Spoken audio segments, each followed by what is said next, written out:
Hello, everyone, and welcome to our next segment. And today's segment is about the messy habits that many of us have that can be hurting our business. Now, the reason I use such a dramatic word as messy is what I really want to get across today is for many of us that are trying to run successful businesses, for many of us who are trying to be more efficient with our time, for many of us who are juggling multiple things, not just our business, but a lot of things in our personal lives. What we have to do is make sure that you're running your business in the most efficient way possible. You're running your business in a way that really ensures the work, the effort, the time, everything you put into it, you're able to get returns from it. Now, maybe I shouldn't say everything, but the majority of what you do, you start to get returns. So, what I want you to do is make sure that the things that you're doing are truly helping your business move forward and you're avoiding rework. Now, for some of you out there, when I'm talking about this idea of avoiding rework, if I'm talking about the idea of not being so messy, let me know in the comments if you feel like, Steph, and you want to admit that I'm a little messy, I could use a little bit of help. Let me know what that item is, whether you're listening to this live or listening to this recorded. I'd love to give you some recommendations and ideas. But what I want you to kind of take away from today's session is that when you work on a project in your business, when you do something in your business, we want to cut down on those times where you have to do it all over again. When you can't find that file that you worked on and wrote the outline to your podcast, where you can't find that presentation that you did earlier this year because you don't know where you saved it, where you're trying to log into a website and you spend 20 minutes trying to get into that website because you can't remember that password, what's happening is you're creating a process or kind of a habit in your business where you're redoing things. You're having to kind of either hash out and redo that presentation, rewrite that outline because you can't find it, or you're spending a lot of time trying to find, trying to locate, trying to really recall things that you worked on. And a lot of that has to do with setting up the process right the first time. What it really means is making sure that when you're doing something in your business, you do it as a repeatable task. You do it as something that is really kind of a common process, a common task in your business, and you do it over and over. Now, for some of you, you may say, yes, Steph, that makes sense. I know I should do it. I should be doing these things repeatable. But the hard part is getting it done. I feel like I'm too busy to worry about where I saved that file. I feel like I'm too busy and I'm rushing, so I don't have the time to organize. I don't have the time to do all the things that I should do. And one thing I want you to realize is if you don't have the time now, you're going to cost yourself the time later. So at the end of the day, it's going to cost you that time. It's just a question of when it's going to cost you. So what I want to encourage you today is not do things today that are going to cost you down the line, but more start thinking about what are some of the common things that you do in your business? What are some of the things that you do every week, every day in your business? And let's start to create a process around it. If you do a lot of webinars, a lot of presentations, if you're constantly kind of doing or in a place where you're creating a lot of keynotes or PowerPoint presentations, what I want you to do today is say, I'm going to create just a simple process for that. I'm going to create a folder. And what I'm going to do is create a folder for my presentations. So all presentations go into that folder. And then for that folder, they're organized by presentation date. They're organized by presentation itself. So if I'm doing a presentation for A, B, and C company, the folder is called that company. Or I'm just going to put all of my live presentations in one folder. Step one, we can get more organized later. I don't want you to feel like you have to do everything you've never done before. But what I want you to do is start to say, okay, this is something I do all the time.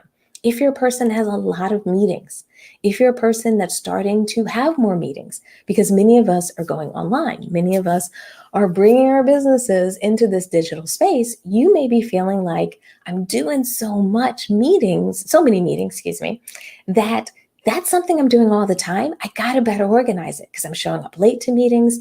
I'm actually forgetting I have meetings. What I want you to do is take a step back and say, this is a common task. This is something I do. So I'm going to put a process in place so that I'm not late anymore.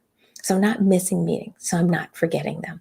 And all you have to do when you start to understand what those things are, same thing with passwords. If you're using the same password for all sites, tisk, tisk, tisk, get a password management software. They're pretty cheap. They cost like $50, $30 a year, or like $2 a month. So if you need a recommendation, I can definitely give you one. Just let me know in the comments.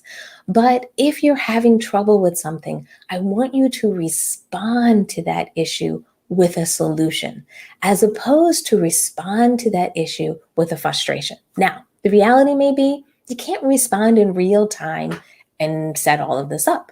This may be something that you want to do. You want to be that better person. You want to be less messy. So what I want you to do is start to create time so that you can organize things, so you can set things up, so that we can get a better handle on your meetings, so we can start to get those passwords organized, so we can start to put those files in the right place.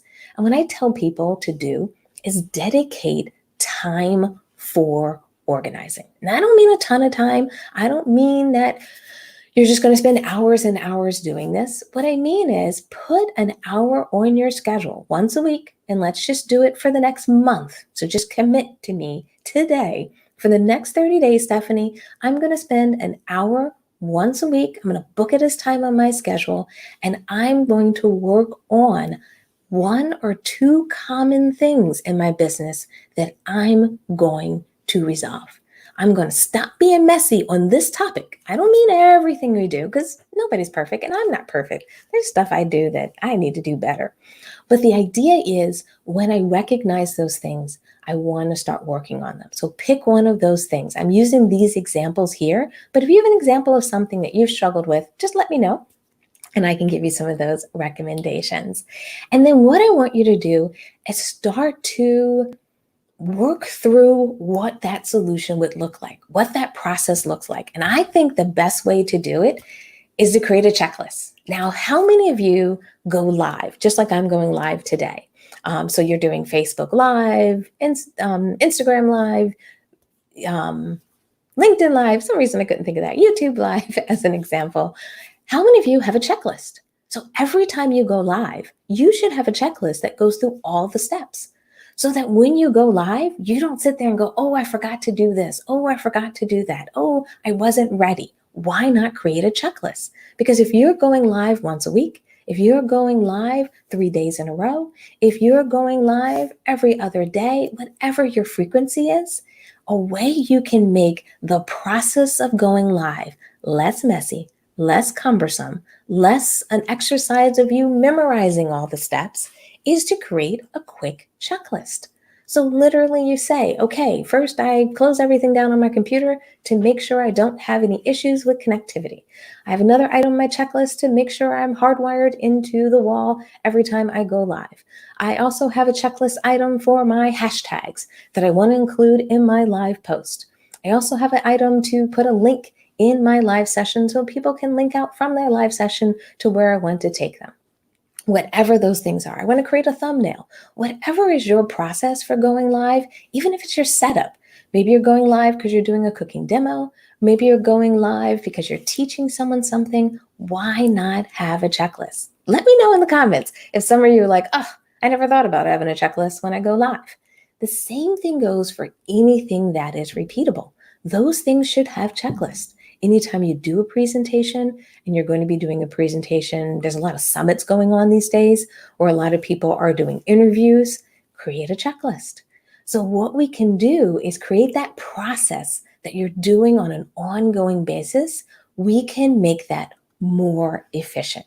We can cut down, like we talked about, on that rework, and definitely cut down on anxiety, And also that feeling of, oh, did I do everything? Did I get everything done? Now, for some of you, you may say, Stephanie, yeah, I know you're a planner, but I'm a renegade. I'm a person that just likes to, see how things go, figure out, what's happening. I want a more fluid process. I get that. I completely understand that. And actually, I'm just going to comment on a quick post that I saw there. Thanks so much, Granetta, for your comment. Love, yes, yes, yes, a live checklist. It sounded crazy when I realized I needed one because I was like, oh, I forgot this and forgot that. And I was like, wait a minute, a checklist would solve that completely. So definitely, I think that is a great thing. And the same thing I would say for cooking classes. So when you're going live for a cooking class or live for any kind of those presentations, because there's all these buttons and things we have to click for if you're using Zoom, a checklist helps so much. Even if it's down to like muting people when you're doing a Zoom call. I can't tell you how many people forget to mute or they forget to unmute or all those process things. Just make them into a checklist. So anyway, that's the checklist piece. So back to where I was before, the planner versus the renegade. I know when I talk a lot of times about getting organized, bringing that sense of rhythm and really a sense of repeatable acts have a similar process to them. Sometimes people say to me that, Stephanie, I'm not really a planner. I'm not a person that plans it out. I like to feel it. I like to get in my gut and get a sense of it. And the reality is that you don't have to be a planner or be a renegade. You can be a little bit of both. Because even though I'd love to plan, even though I love to know, okay, I'm thinking about doing this, I'm planning to do this, and so forth, there's things I want to do differently. I want to have no restrictions and so forth. So what I do is I create dedicated creative time. Now, I know that sounds weird because it's like, well, how can you be completely creative if it's, only this specific time? The reality is, a lot of us have to do some adulting. I don't get to take a nap at 2 o'clock in the afternoon because I got responsibilities. I have things that I need to do, things that I want to happen, and so forth. So, as we make that juggle between the adulting things we have to do, what I want you to do is not feel like all your time has to be completely up in the air so you can feel that creative sense. What you can do is dedicate a day of the week to that creative time. Now, for me, I've been really working hard getting back control of my work week. So Fridays are more of my creative days because I can get through most of my work, most of my meetings, a lot of stuff I have scheduled on specific days, that Friday is my day where I don't have meetings. I don't pre-schedule any meetings. I may have an exception or rule. Someone says, oh, Stephanie, can you help me with something? And I'll do a quick 30-minute meeting. But I never have reoccurring meetings. I never have anything traditionally planned so that on Friday, I get to be kind of the master of my day. I get to work on what I want to work on. I can work on any projects. Because I don't have any deadlines on Friday, it allows me to have a day that's not like I got to get this done by 3 o'clock because I have to get on this meeting. I can have more time to work on a project. I can have more time to do other things because I'm giving myself that freedom. So set aside that time. Now, some of us may not have that luxury of setting aside a full day. You may not be able to say, I can do that. Then set aside time for what you can. All we're trying to do is make sure you have an outlet to be creative, to be free, to brainstorm, but also have time to put structure in place in your business and get efficiency out of the work that you're doing. Yeah. Love. Thanks so much, Amy, for your question here about, feeling, when you're creative, you tend to, want to kind of feel that loose, that feeling. And I want to feel it too. And then I love planning stuff. I'm a person that's like, plan, plan, plan. But what I find is I'm always trying to really get good at freeing myself. I find sometimes for me that when I plan, it gives me more free time. When I know when my meetings are, when I sat down and said, like, I do client meetings, I do a lot of meetings. And what I decided to do is pick days I have client meetings, times during those days I have client meetings. What happens is it starts to create a structure that I know what I can and can't do. And then what it allowed me to do is during those other times, those buffer times, I knew I either had time for creativity, I have time to run errands, I have time to help my mother when she asks me for help, or my husband, they ask me for help. And what's happening is the structure is giving me more creative time. And I don't know if that's landing well as I'm talking about it. So you guys can let me know in the comments. But the idea is by taking things that I know I have to do and putting those in a specific window, I can now have days or time or periods of time in my week where I don't have to have structured time. The more I have structured my work week and the more efficient I make it, the less I have to work on the weekends. When I used to be like, I can meet people anytime, talk to people anytime, work on projects anytime, all I did was work all the time, work on projects all the time, work on things, talk to people at 10 o'clock at night, talk to people on Sunday at 1 o'clock in the afternoon, and all these different times. And then I never had a good handle on my work week. I never had a good handle on what I was going to do. Then I couldn't even promise to my family that I could show up at this time, or I could do this activity this time, or I could cook at this time. And I don't want to make it sound like I'm perfect, because sometimes I'm cooking dinner at 9 o'clock at night because I just mess up. But my point is, I used to be all over the place all the time. And now by putting a little bit of that structure in place, giving myself creative time, and really kind of honing in my work week. And what I really have done is concentrated my Tuesday, Wednesday, Thursday into my really big work weeks where I have meetings, where I do live sessions like these, where I'm doing my Zoom calls, all that. And they're hard days, don't get me wrong. But my Friday is such a beautiful day because when I come out of that hard day, that structured day, I have a day that I can rest. I have a day I can be creative. I even have a day that if I want to take it as a Stephanie day, I can do that. And what I find is that can help you not only get that creative time back in your schedule, but what it can also do is really set you up so that you work hard, but you also give yourself time for breaks, give your time for self-care, or like we talked about earlier, when it's time to get those checklists in place, when it's time for you to make improvements and changes, you can pick time on a Friday, or for me, that tends to be sometimes on a Monday, where I fix processes, when I work on things in my business, and therefore I can make improvements. I can stop just kind of living not just by the moment, but allowing whatever happens to happen in my day. I put myself in the driver's seat of my business, in the driver's seat of what I'm going to do, what I'm going to work on, when I'm going to work on those things. And because I start to create that structure, then I can give myself back the other time. I can make more time for my family. And I can also make sure that I don't keep slipping back into, which sometimes I do, my workaholic habits, my habits of I have to work harder to do more. And what I really want you always to do, like people say, is I want you to work smarter. I want you to really be in a position where you work on something, you work on it once. When you create something, you're able to leverage it and take a presentation and turn it into a podcast, turn it into a live session, turn it into a blog post. I want you to be more efficient and never spend time resetting a whole bunch of passwords or finding that password or getting locked out of accounts and waiting 2 days to get into it.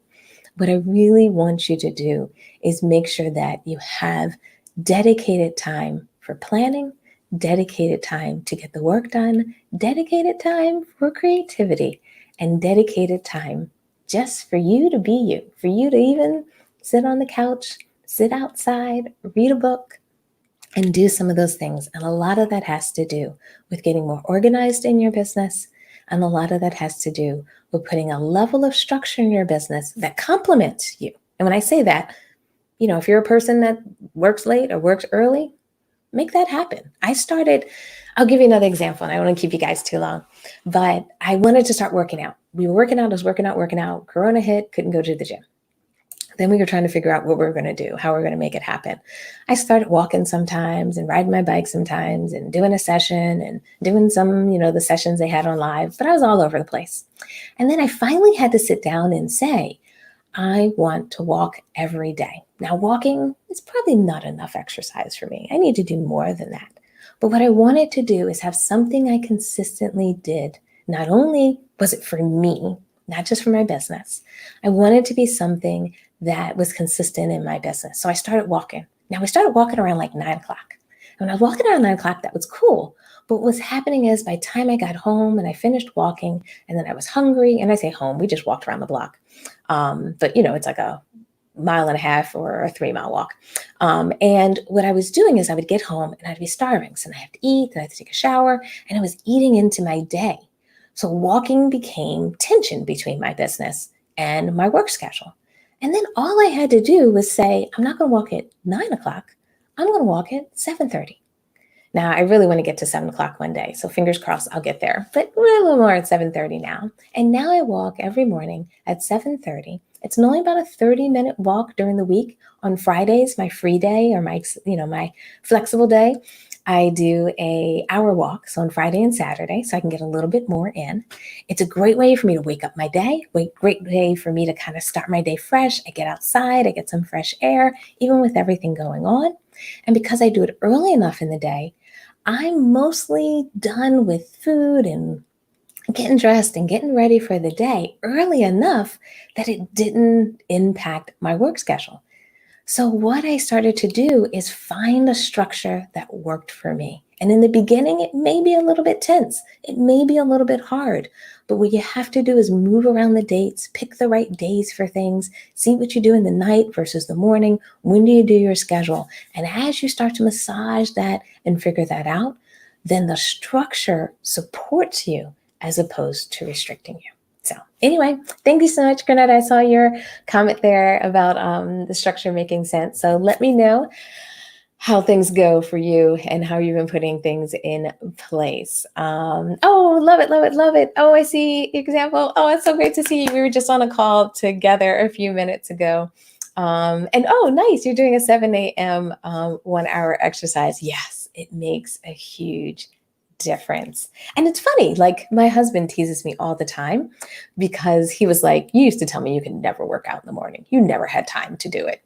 And it was so great because I didn't believe it was possible. I didn't believe I could get my work done and work out. And I didn't believe that these things would work together. So I say it to you that I don't want to make it sound like, I've born doing this the right way, or I've always been doing this great. I had to have that internal discussion and say, what was important to me? And then use that structure so I could get that time back. So definitely, Tiffany, thank you. Using the structure to get that quality time back, perfect way to say it, is exactly what we want to do. So I hope this inspires many of you. I hope this helps some of you that are maybe struggling, or if you're having some challenges where there's something you do every week, every day, work on putting those checklists in place. Work on ways of just organizing things, even if it's simple. Like for me, I use Google Docs for all my documents. I stopped using Word completely because I wanted all my materials in one location.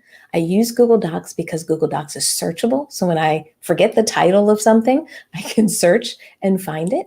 And then I use Google Docs because I can share it with my team or share it with my family. So I stopped using one platform. So I wasn't like, did I put that in Word, or is that a text file, or did I put it in Google Docs? Instead, I said, everything goes in Google Docs, every document, everything I put in there, and everything I use. And by creating that consistency, I never have to wonder, where is something?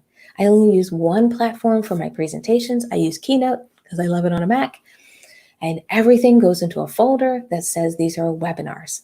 If it is a live webinar, it has a folder. If it's a recorded webinar, it has a folder. And that way, by me using that process, using that structure, I can dump a ton of presentations in there. But by just making those commitments and those small structural changes, so you don't have to be big, what I can find is we can move from having a little bit of a messy business that we have to do rework and we create this like destructive wake into a business that really creates the quality time that you want for your life, for your family, and to really kind of reinvest in yourself. So, with that, thank you everyone for listening today.